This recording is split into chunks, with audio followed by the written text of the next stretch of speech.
that just kill the stream?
All right. Welcome to In Time. My name is Nicholas Lamar Soutter. I am going to be rather shocked at this point if we actually have a show. I said to Ethan, I said to you earlier, I said, the only thing working right now is my mic. That's all. You did. That's your exact words. And I thought that was the end of it. I thought we were streaming. The stream went off. I believe the Apollo lander has enjoyed your expose on Roger Stone. Dear Lord. Okay, so really 10 minutes before the show, there was a catastrophic system failure here. We got a blue screen of death. When we rebooted, the script was gone. All the data for the show was gone. The slides were gone. All the media was gone, and the settings for running the show were badly damaged. We managed to sort of get it almost working. We thought they were working. Couldn't get the camera on, which Ethan, for some reason, said was no loss. I don't know what he meant by that, but my camera wouldn't turn on, so clearly we couldn't do the show. Got it up and running, started the show. It said we were live. The signal did go out. The signal went to our middleware system, and what they did with it, nobody knows. But we were live, and everything indicated we were live. It just wasn't going to the show. I actually think I know. I think it may have created a new stream. Oh, dear Lord. Yeah, and even this is working. Tony is fiddling with the Discord. Thank you, Tony. Great. So, but we did the show for 10 or 15 minutes, not realizing that nobody could see us. So I do apologize. We still don't have everything up and running 100%, but we're close enough. So I'm going to quickly do as much of a rundown as possible. I do apologize. Ethan did a great thing. We talked about how he was doing his, he had been studying for his real estate exam. I was really upset about that because he doesn't do the show when he's doing that. And apparently he's got a family too, and he cares about them, and he wants to get. There was a big whole long thing. You missed it all. It was very entertaining. And then I asked Ethan. Ethan passed his exam. I asked him to. Yeah. So congratulations for that. That we won't gloss over that. Congratulations for that. So I'm going to start to do kind of a rundown on what's going on, and while he sits down there and resists the urge to try to sell me some real estate. No, I'm going to be doing property management, not sales. So okay. Let's let's be very clear. I'm not a salesman. I'm not doing sales. I will be doing property management. So okay, I believe him. So at any rate, we do have breaking news, which is Donald Trump has commuted the sentence of Roger Stone. We will discuss that. I think we'll hit all the other stuff, and we'll discuss that. I was also inlining while he was graciously telling us about Roger Stone. I was repairing the media files, and so I got most of that up and running. So I think we could actually almost do the show now. Maybe. Yeah, maybe we'll see. There is something I wanted to cover, and I'll touch on it briefly. We've talked about this before. We're all getting very sensitive to that. Now there was a swine flu in China, jumped from pigs to humans, killed a few people in China. This was a couple weeks ago. people were worried, okay, what happens? There's bubonic plague that's hit a few places. The thing is, bubonic plague isn't gone. We've had it it comes up. It was in New Mexico like 2 years ago. It comes around. So I hesitate how much I want to talk about when there's a new virus somewhere, because there's always new viruses somewhere. It's only once every about 100 years or so that one of them does this. Having said that, this is worth noting and bringing up.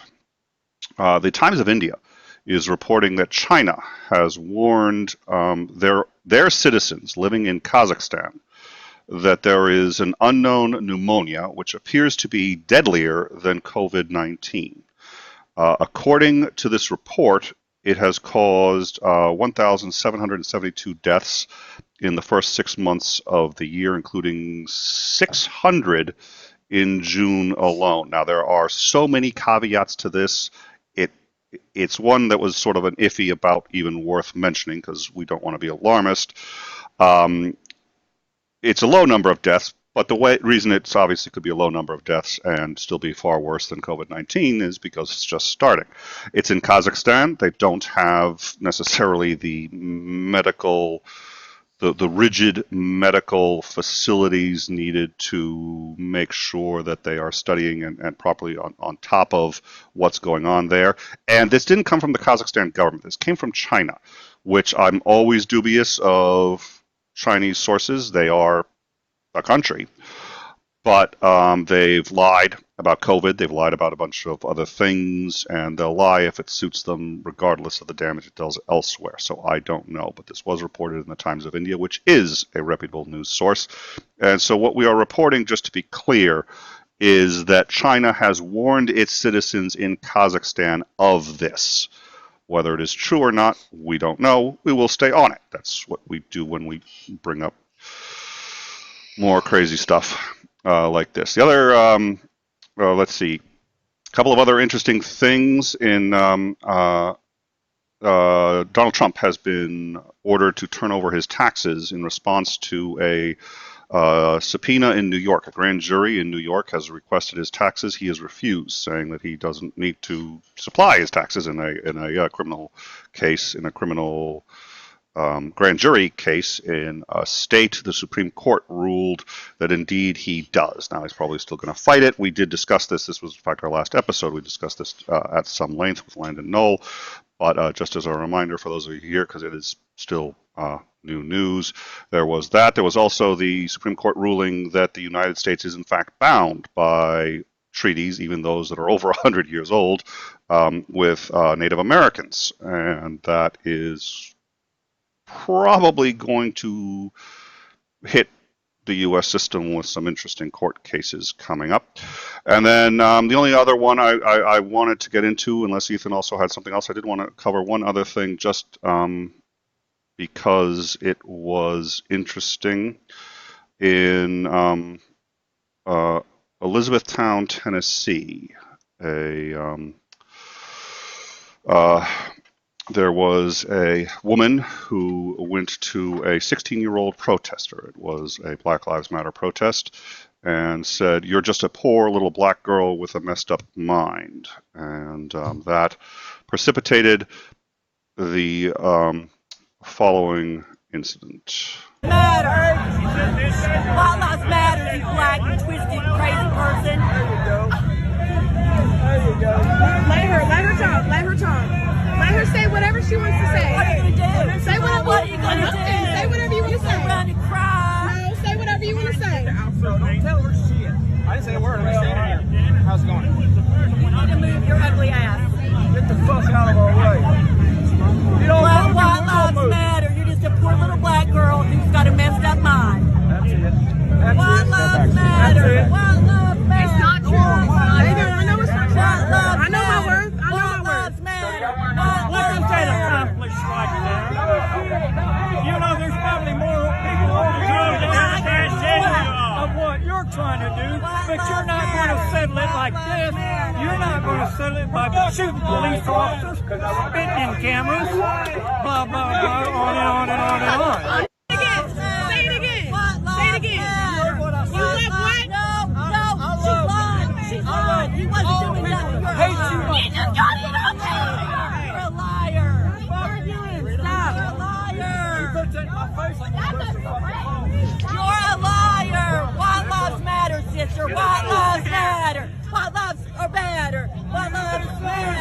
Should kept you motherfuckers safe.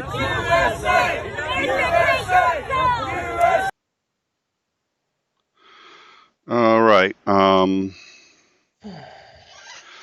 Yeah, I don't know anything to say on that before we. Oh, I did want to actually. I wanted to end this on a positive note. So that woman was that video went viral, and the woman was discovered to work at a vision clinic, a family vision clinic in Johnson City. She was fired after this incident, and the 16-year-old girl was asked what her opinions were. She said, "quote It was crazy. We kind of knew what to expect going into it. We knew there was going to be a counter protest there. We knew things might get a little bit crazy. However, I was not expecting that. I think it's just important for people to realize that racism is happening everywhere and that it's in your community, no matter how much you might think it might not be," she said. "I had a lot of people reach out to me saying that they didn't realize this was a problem in Elizabethtown, but now their eyes are open. So I think people just need to stay aware and address it when they see it. If I could talk to her, I would just tell her that I love her anyway, and that I think that this is a learning experience," she said. "She should take it as a learning experience and apologize to everybody, because I'm not the only person that she's talked like that to, and educate herself, educate her children, and move on with her life." That 16-year-old knows more than most grown-ups I know. Please, I'm sorry, yeah. Yeah. The only thing I have to say is this. I don't know much about all those white people that we're talking, but I guarantee every single one of them is a Trump voter. All I'm going to say is that statement is probably closer to true than not.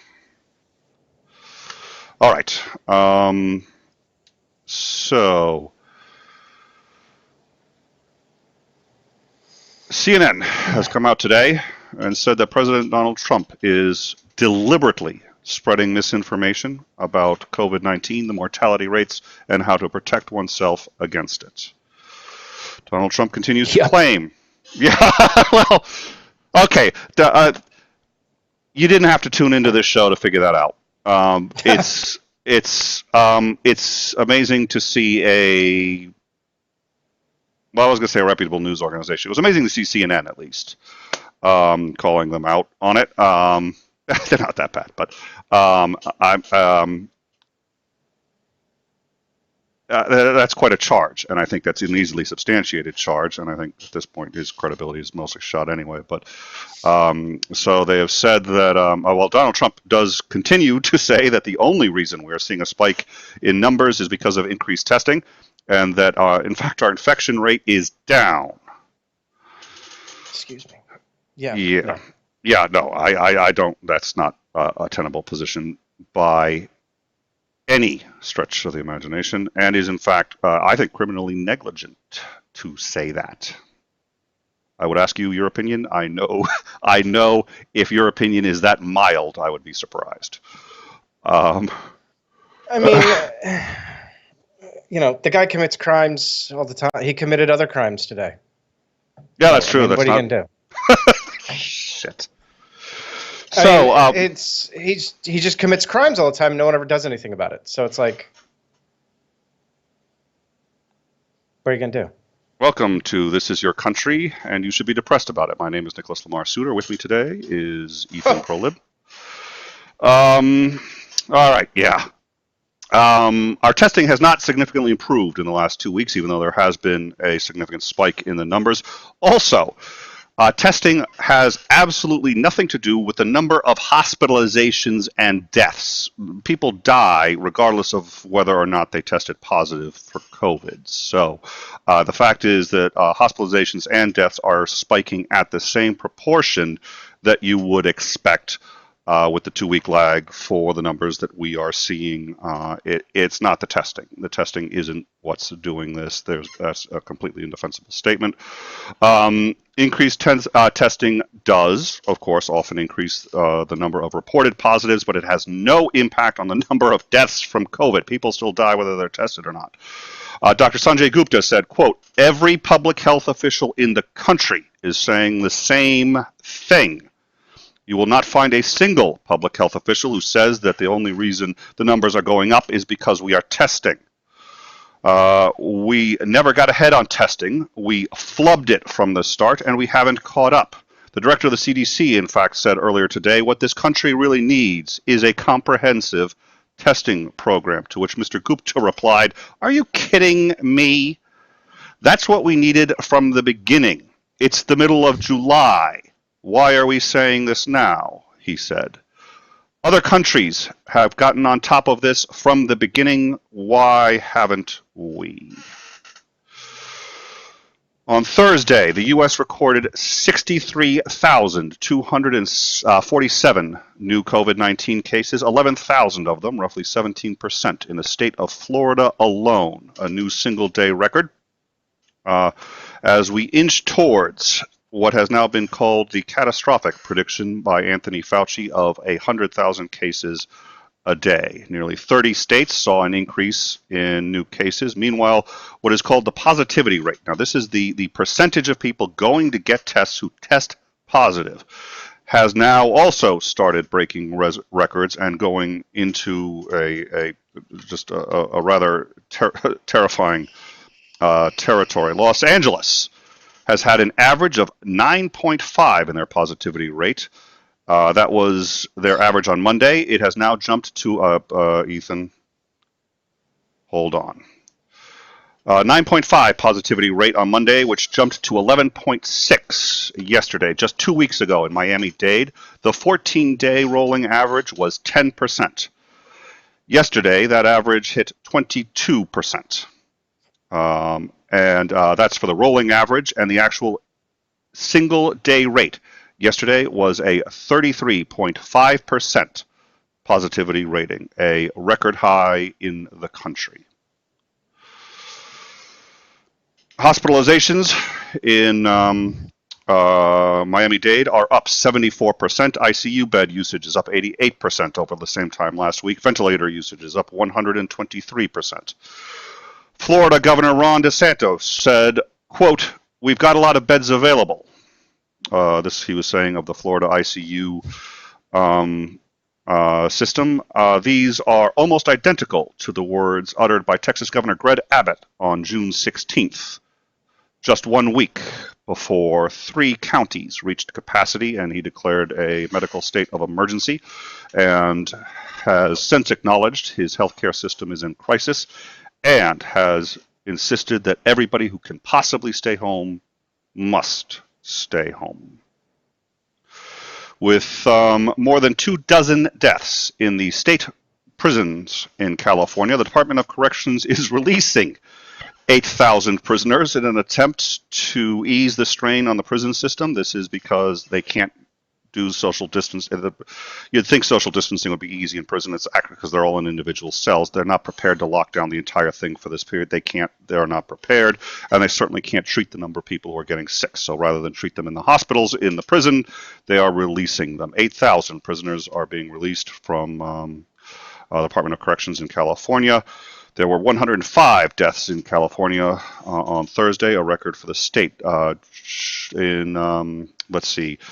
Georgia, Louisiana, Utah, Florida, Texas, and California have all now recorded, as of yesterday, record cases of COVID. North Carolina has set a record for hospitalizations and the second highest infection rate that they have seen in the state. Michigan Governor Gretchen Whitmer has signed an executive order saying that masks must be worn in public with a fine of $500 for failing to comply. That brings to 37 the number of states plus the District of Columbia that now require a face mask for all people in public. The U.S. stands at over, the U.S. stands at now 3.16 million cases with over 133,000 deaths.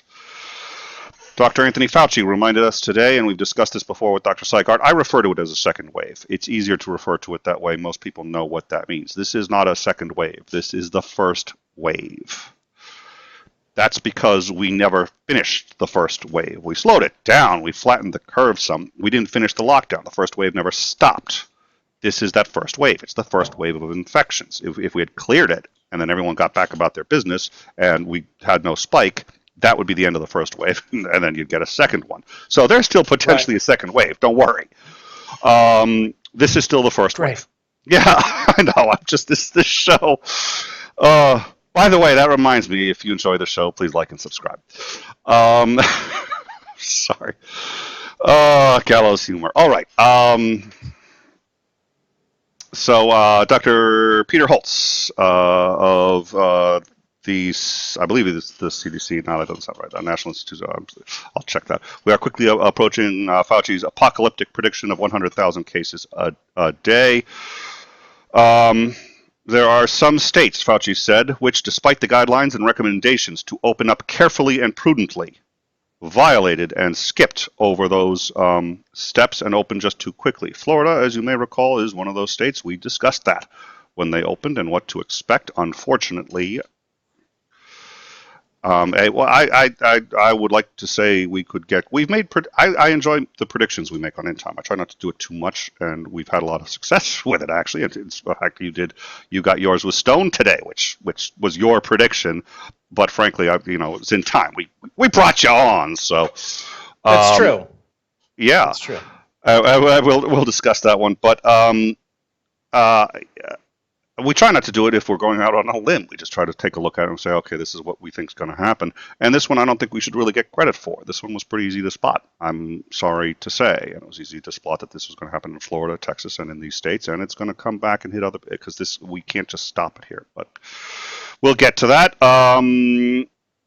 Right now, Arizona, California, Florida, and Texas account for 50% of all new infections. This coupled with the fact that it is now believed COVID-19 is an airborne disease. It was previously thought that COVID-19 could only be transmitted basically through in water particles. It couldn't survive in the air. It could survive on surfaces as long as they had been moist for a while, and then it could survive for a short period of time, but it couldn't actually hang on the air. It is now believed that it can. It hasn't mutated. This isn't a brand new change, so nobody freak out and say. But what this also does mean is that the methods that we've had for social distancing will be inadequate. They're far better than nothing, but they were assuming that it couldn't hang on the air. So if you have a mask on and you cough into the mask, that's great. You stop all those particulate. But if you take the mask off and breathe into the air, it can hang in that air now. It doesn't need a surface. That's new information, and we'll see how that affects things. But the World Health Organization, which we have bravely led the way in withdrawing from earlier this week, has now said that they believe the chances are far greater than not. Now, there have been scientists who've been saying this for months, that they believe it's airborne, but you have to study. Okay.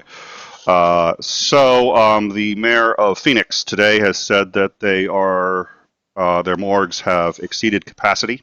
They have more bodies than they can deal with, and they are now requesting refrigerated trucks.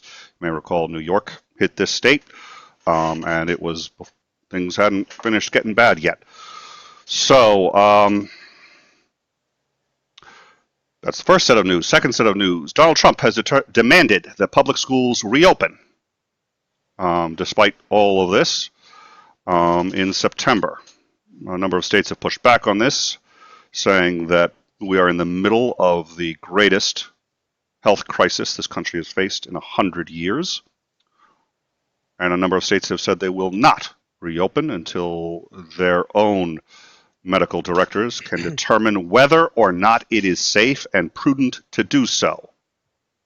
Trump graciously said that he understood, was compassionate about it, and said that he would support this. I'm just kidding. Donald Trump said he would withdraw federal funding for any school system that did not open in September, regardless of the medical needs of the state at the time. Betsy DeVos has concurred with this and said that there will be no federal funding for any school which does not open in September. A suggestion was made that perhaps there could be online classes, online learning. Trump admitted that perhaps that was a good compromise and that... Sorry, I'm just kidding. Donald Trump said that online learning was not acceptable and that the schools must open and allow all the students to attend as a normal school year. The American Academy of Pediatrics has said that this threat was a, quote, misguided approach and that schools should not be compelled to reopen against the judgment of local experts. In Indiana, the chief of schools has said students deserve an unprecedented federal investment in resources, not cuts or diversion of funds. Despite this, actually, you have seen a number of Republicans in Congress who have decided to go against their president and against their party and have supported the schools. Sorry, I just can't help myself. The Republicans in Congress have supported this plan, and the White House economic advisor Larry Kudlow has said, quote, just go back to school. We can do that. You can social distance, you can keep your temperature, you can get it taken, you can be tested.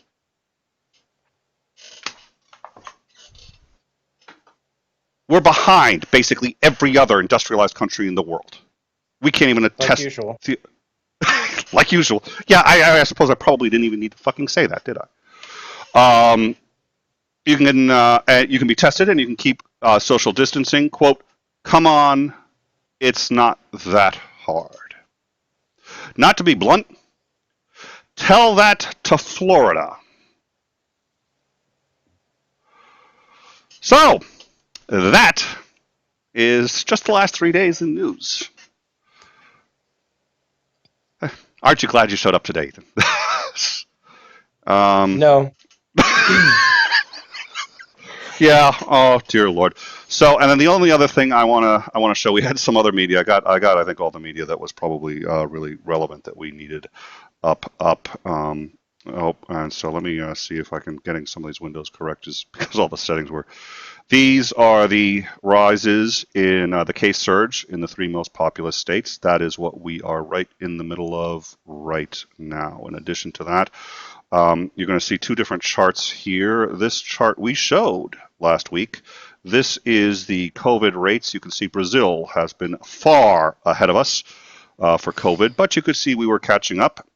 Once again, we made a prediction as to when we would catch up on Brazil, and unfortunately, to within 24 hours, we were correct, and the U.S. has now well exceeded Brazil, and looks like we are outpacing a lot of people's expectations. So the last I heard was by the end of August, 200,000 dead, but I think those numbers are probably in the process of being revised. Having said that as well, we are becoming more aware of permanent neurological damage from people who have had COVID and other symptoms, including strokes that we've talked about, which to the best of my knowledge, still strokes are actually not being counted in this. This increases your chance of stroke. Nobody knows why.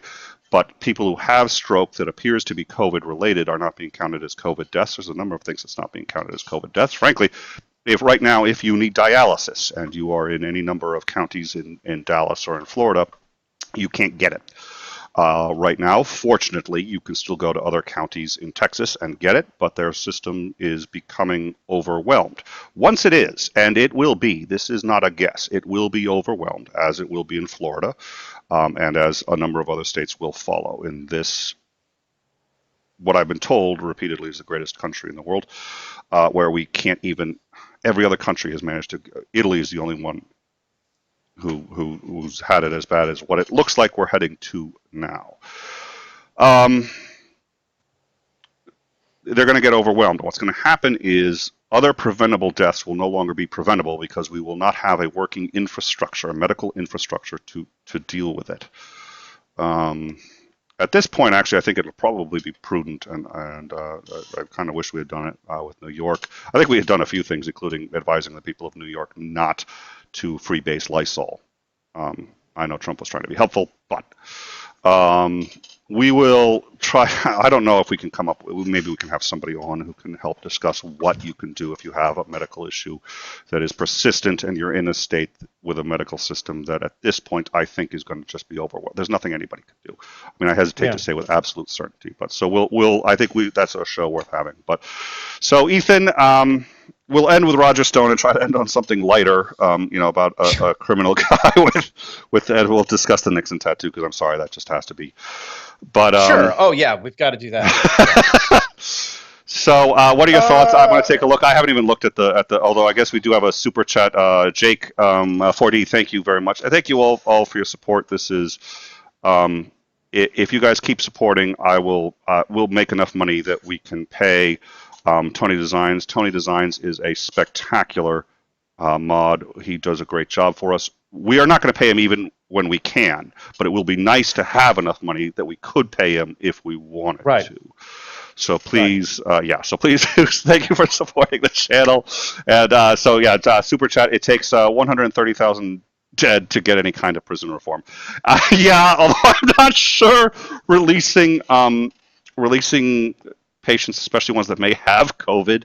That was the other thing. I mean, I did want to touch on that. I know I'd ask you your opinion, and now I'm running all over your chance to give it. But they're taking 8,000 people who might have COVID. It's just like, oh, you've been incubating in a prison. Now go be free.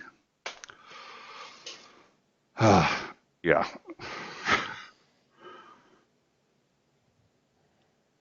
You're quiet. All right, you ready to talk about Roger Stone?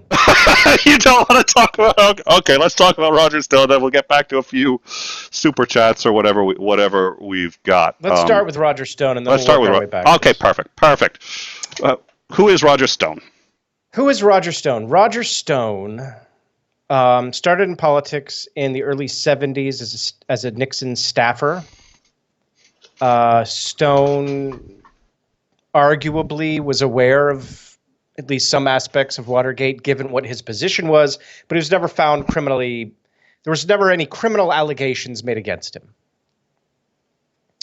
Okay. After Nixon's demise, he formed Black, Manafort, Stone, and Kelly with Paul Manafort, Charles R. Black, and Peter G. Kelly.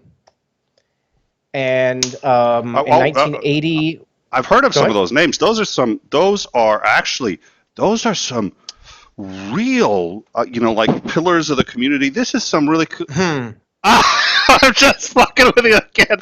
Paul Manafort. No. Okay. Oh, wow. Yeah, these are some. How many of these people have been indicted? Okay, I'm sorry. Never mind. Only Paul Manafort. Only Paul Manafort. Oh, okay. Charles Black and Peter G. Kelly have never been indicted for anything, although arguably.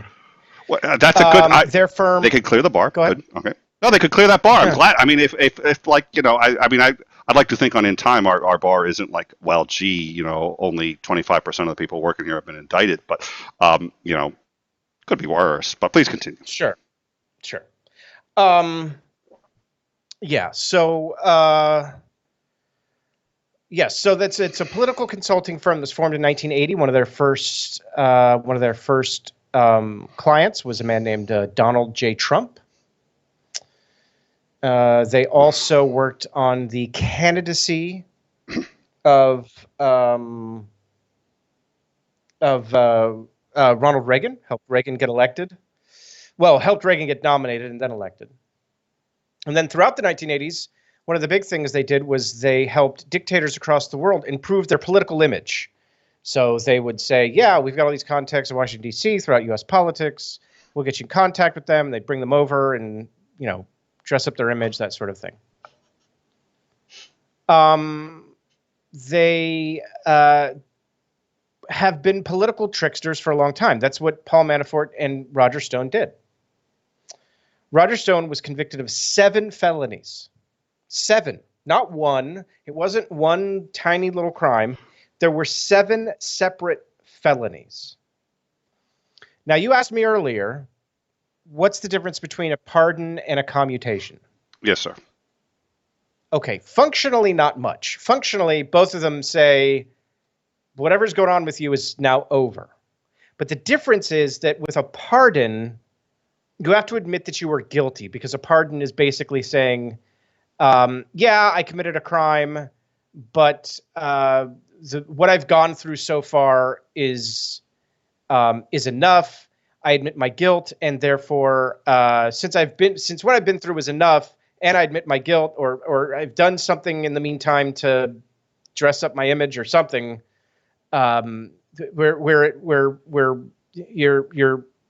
your punishment is pardon, not your crime. With a commutation, it's just saying everything that you've gone through so far is enough, and it's over. It's just commuted. It's finished and go away now. So there's not the admission of guilt that is implied within a pardon. Although there is actually, I think though that's an excellent point. I will say though, he does still have it on his record, so he still has been in a pardon. It's actually taken off his record, so he's no longer even recognized as a. It okay, can yeah, be. okay, right. It can be taken off. I think it can be sealed or expunged with a pardon, but with a commutation, it can only be sealed. Can't be expunged. There's something. It's I forget what and I might have that backwards. It might be the other way around, but. Yeah, there's something about expungement and sealing that's different between the two as well. There's been a lot that happened tonight. Nancy Pelosi said one of the dumbest things I've ever heard of a Speaker of the House say. Wow. I'm impressed. That's a challenge. She got on CNN tonight and said, "I'm recommending that we pass a law that presidents cannot issue a pardon if the crime that the person is in jail for is one that is caused by protecting the president," which this was. Which, first of all, you wouldn't make that sort of change with a law. You would make that sort of change with a constitutional amendment, because it's the Constitution that gives the president pardon powers. So you couldn't pass a law that changes the Constitution. You can only change the Constitution by changing the Constitution. That's A. B, it's already a fucking crime to do that because it's called obstruction. And if she thinks it's a crime, she should be fucking impeaching him, not being on CNN saying dumb shit. That really pissed me off when I saw that. I'm sorry. That pissed me off. It already is against the law. It's. Yeah, that would already be a high crime. That's literally already what that is, Nancy. To read the first page of the goddamn thing. Sorry. I think you and I are getting a little jaded at this point, but please, let's continue. Stone knew about election collusion with Russia, Israel, and Turkey. And he said earlier today, there was stuff that I could have given them to get my, to get all this to go away. And I didn't. And the president should commute my sentence. He said something along those lines. I'm paraphrasing, but that's basically what he said. So he literally said, "I should be. The president should pardon me because I didn't rat him out." Something to that effect. I think I might have it. Let me look in my get my history, because I was looking at it. Give me 1 second. Oh dear Lord, I do. There have been. Yeah, it is whenever a politician comes up and says, "Oh, we should make that illegal." It's like, it's already a violation of 16 laws. Adding another one isn't really. Yeah. Okay. So it was Howard Feynman. Who had a talk with Roger Stone today. Quote, he says he doesn't want a pardon, which implies guilt, but a commutation, and says he thinks Trump's will give it to him. He knows I was under enormous pressure to turn on him. It would have eased my situation considerably, but I didn't. So Roger Stone today told a reporter that he deserved a commutation. We're going to need to talk to uncivil law. We got uncivil law coming up actually next week, I think, twice. Sure. In the next, but we're gonna have to. Because as I understand it, actually, a commutation. He may say that, but I don't think that's true. The only real difference between the commutation and the commutation doesn't. You haven't admitted guilt. That's true, and you do have to admit the guilt for the pardon, but you're still guilty in the you are still 100% guilty because you found guilty. The difference is but you don't have to. But you don't have to prove. See, here's the thing. He can say, "I went to court and they proved me guilty, but it was fake and they just hated me." Instead of with a pardon, where you've got to actually admit that you are guilty. That's the difference. Okay. And by the way, I'm just going to let you know right now, Trump is also going to be commuting Michael Flynn's sentence if the case isn't dismissed. If they decide that Michael Flynn's case isn't dismissed, he'll just commute. He'll just commute his sentence as well. So there you go. There's my second prediction for you. It's going to come true. So yeah, now you know. Well, and I think we all, we've all missed some. Yeah. Well, we'll try to wrap. We lost. Ethan was said he only had about 90 minutes. I said this was only going to last an hour, and it's because we had some technical difficulties. So I appreciate it. Yeah. We'll try to wrap this thing up. So, we're all tired. Okay. So that's Roger Stone. And Roger Stone, I think, would have looked gorgeous pumping iron in a prison cell because he's got a really cute back tat, doesn't he? Yes, he has a tattoo of Richard Nixon on his back. Yeah. And it's a big one, right? I mean, it's not just like a little, it's like half his back.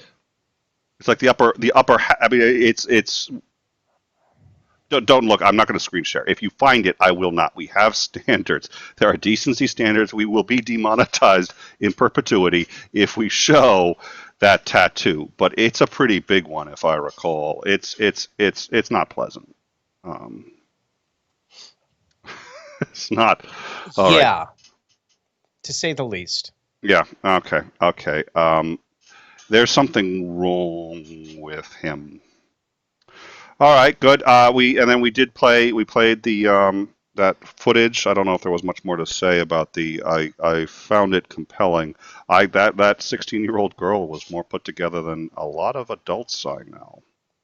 Yeah, and about 80%. Yeah. It's just shocking how angry white people are. That's all. Yes, it is. Well, and I mean not all, but I mean certainly disproportionate to. I mean, yeah. Disproportionately is what I mean. Like in all these videos, I just see lots of really angry fucking white people. Calm down, white people. There's actually down, dude. There's a few other videos. So we have a Discord, as you know, and in the Discord, there's always somebody there chatting about something that's going on, and we're also crunching the numbers, and we're trying to figure out what we're going to be talking about for the next show, and we have a news segment, and because we also do culture, I do like it when we see some stuff dropping that's, the social media. The woman, I think her name was Amy Cooper, who had tried to get the black man thrown in. That was a truly, and we were able to show that and a few other things. There's actually a whole bunch more that's been dropped there that at this point it's just sort of like it's just piling on, and it's kind of voyeurism and just watching all these horrific things. Hit something. Yeah, what I liked about this one was, this one was genuinely shocking, and to see this woman get support and from people with such genuine hate, I think it's just worth seeing and remembering that that's still out there. And not only, it's not even just that that's still out there. Now you could see someone trying to hide the camera, but they know there are cameras. They're in public. It's out a lot there, of times and they they're just have doing... the person is pointing a camera phone at them while they're while they're doing what they're doing. So I don't. It doesn't make any sense to me. But what it tells me is there's no shame. There's no. It hasn't even. Well, I had thought. I knew that there were people like this, but I had thought our society had moved to the point where at least they wouldn't announce it publicly. Nope. No.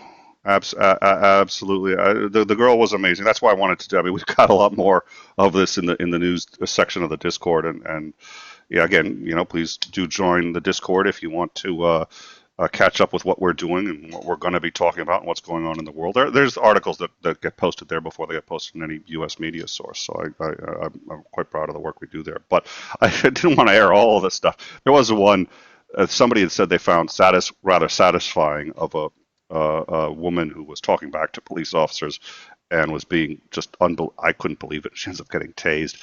And on some level it was a little satisfying, but on another level it was just very depressing and a little more. So this is what we went with. But all right, so there's Stone, there's COVID-19. We did we built a red team in time, which is we just try to get a whole bunch of scientists together to try to come up with. Actually, no, sorry, it was a blue team. Try to come up with our best estimate for what we were going to be looking at around this time. And we had a few scientists willing to talk about it, but we weren't able to really come up with something that we felt we could stand behind. But I think we're going to start to have this discussion on in time. Landon Knowles actually got his own server that's sort of trying to crunch the numbers and trying to see what's the most realistic. You know, every university right now in the country is trying to figure out what the projections are, and it's hard to know who we can go with and what they're saying, and so it's just one of those. It's an amazing amount of, but we'll start. The only other one thing I wanted to show you now, this is actually I think 2 or 3 days old, which depending on could be a great deal of time. But we've shown this. This is the problem right here. And I actually the data is a little small on my screen, so I can't quite see what it is. But what you have here is there's a blue line. It's a vertical blue line going down. It's a dotted blue line. That was the day that this was done, which was just a few days ago. That white line is the projection of COVID cases. The red area is how many hospital beds will be needed. And the reason that grows at such a higher rate is because the more cases that you have faster, it's not a 1-to-1 ratio. You end up needing more beds faster, and you end up with a larger crisis on the system. If you add 2 new COVID patients, for every COVID patient you add, or a COVID diagnosis that you add, you need, I think, something like 0.1 new beds. But for every 10 you add, instead of needing 1 new bed, you need 2 new beds. And as you add more and more to the system, so you end up with that red, just a small increase in the number of patients starts adding to a tremendous increase in and at that point right there, the blue point where we are on the starting of this, a number of counties, and I think this one was long-term projections it may have been Texas, if I recall. I can't even see it, so somebody else will probably be able to see it. But those projections were for a county that was already at capacity, with the red meeting the blue right where they were that today. So it must have been Texas. I think it was probably whatever the main county is in Texas, which I've forgotten. I apologize. Like I said, all my records got obliterated, but we managed to get forward. So we do have another super chat, $5 from Jake Forty. Sir, you are a gentleman. Thank you very much. Will Mary Trump's book help him distract from the COVID? Oh, that's a good question. I'm going to get this one up here. Will Mary Trump's book help him distract from Trump's COVID failures and other crimes, or will it hurt his campaign, in your opinion? I don't even know what's in there, so it's hard to say, but I have some thoughts on it. What do you think? I don't know. There's no telling at this point. That's a little scary. Yeah. I don't always agree with your projections. Usually, if the two of us disagree, I'll just let everybody right here know. On occasion, he and I have disagreed, and I've been right. But if you're smart, that usually happens. No, it doesn't. If you're smart, when it comes to politics, if we disagree, good money's on him. The money's on him. He ain't always right, but the good money's on him. But when he says he doesn't have a projection, that's when I get a little nervous. I'm kind of reaching that point too. I've had that discussion about Trump. I mean, the reality is, I think he's obviously completely botched our COVID response. He is doubling down on the fact that he botched it and is saying things so disconnected with reality. Right now, his base does not care. They haven't cared for a long time. He has said things that we know for a fact are not true. We know for a fact hurt people. We know for a fact get people killed. And his base doesn't care. And in my view, and I'm curious to hear if Ethan concurs with this, it's not so much. I don't think Republicans are quite as stupid as liberals give them credit for. They say that, well, Trump snowed them and Trump did all these other things and they're stupid because they believe Trump. I think the reason they like Trump is because they know he pisses off the liberals. That's why liberals hate his ass, and so they're like, we're going to teach the liberals what it's like to work under a president that you despise, because they want to get revenge for Obama, who, by the way, wasn't nearly that bad. If you're a true hardcore Republican, I get it. He wasn't great, but he wasn't this. To your ideals, No. he wasn't this. No. So I think they like him because he pisses off the liberals, and he's going to continue to do that, especially as he botches this. And until every American knows somebody that they love who has died from this, which we will on a long enough time scale, until that happens, I think he's going to be reasonably close to untouchable, because they still prefer the fact that he's pissing us off. They are still filled with such rage and hatred, including like that's what you saw in that video. That and also the backfire effect, which we've talked about on this show, and is really worth. If you haven't seen that, go back and look at it, because when people are wrong, usually you think when facing new evidence, they change. No, they double down, and they because they don't want to be seen as stupid in addition to being wrong, so they start acting stupidly. Welcome to the human race. I think nothing in that book is going to be able to touch him. I don't think anything's going to touch him until people start really losing family, and then I think after that he may not even be able to live in this country anymore. But well, that's my view. I don't know. What do you think? If you would hazard? No, I mean, I think that you have an underlying thread of racism and white supremacy, and that's more powerful than anything in any book. So. All right, I think we're going to start to wrap this up. Let me do two more here. 200 people. Yeah. Okay. There's a. Yeah, and you got some people. Yeah, it's a white supremacist thing. I'm probably naive. I'm one of the few people who doesn't think that, and people who know this better than I all disagree with me. So, $2 super chat from Jake 4D. Will Biden pardon Trump because of because was PUSA or convict President 20... of the United States? Oh, yeah. No, I don't think anyone. I could be wrong. Any thoughts?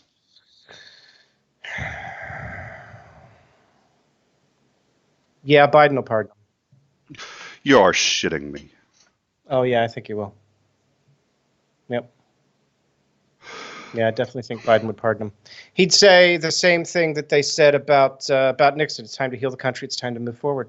Remember Ford? I do remember that. I remember that. I remember Ford. Ford said, "Nope, we're pardoning everybody, and we're pardoning Nixon before you can charge him with anything because it's time to move on." And yeah, they'll do the same thing with Trump. Time to move on. Ladies and gentlemen, it is July 10th, 2020, 11:14 Eastern Standard Time. The official position of overtime is the prediction that if elected, Biden will pardon Trump. Yep, absolutely. That's going to be our official. I'm not that wasn't mine, but I trust Ethan. I think he's got it. I think that's going to be our. We are going to plant a flag there. That's going to be our position. We did the same thing with Nixon. We're doing the same thing with Nixon as Trump. We're just moving forward. So once again, welcome to the Happy Joy Go Lucky Hour with Nick and Ethan. We're your co-hosts on this magical journey of Ethan. You have a lot to do, and you've been spectacular. Thank you so much for joining us this evening. I sincerely appreciate it, despite all the difficulties.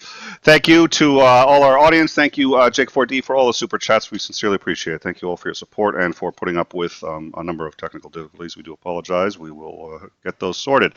We have a number. We have a number of shows coming up. We've got Richard Carrier and Ozzy to come up. Okay, wow. I'm going to have to get the dates where we are flooded. Ozzy and Dr. Richard Carrier will be discussing the philosophy of religion. In addition, we will also have on Ozzy to discuss Hume's problem of induction as part of our regular series on philosophy. We will also have Ozzy on again to discuss a rather benign subject that's never gotten anyone in trouble, trans rights. Then we will have on Uncivil Law is being booked now, I think, for 2 shows, including Philosophy of Law and what is the goal of law in this country, and also to discuss laws pertaining to the CHOP zone. What happens when the police are not allowed into a certain zone, and there are people there who would like to have the police there, or people there who are kicked out of their homes. What happens when somebody is shot there and then decides he wants to sue the police for not coming in time to get him? And we'll have all those legal discussions. And then I think we have a couple more. So we got a lot of good shows coming up. Stay on our Discord, and we'll talk to you guys about that. Until then, thank you all. Wait, I got a shill too. Oh, please, absolutely, please. My bad. Please go. Tomorrow night, I will be on The Broom Closet with Aaliyah Kai, so make sure you're following Aaliyah Kai's channel. Be on a panel tomorrow night at 9 Eastern. And then Sunday night, my new show starts on my channel. It's called Discuss. It is a limited run series with my co-host Kyle Curtis. Sunday, we'll be talking about cancel culture.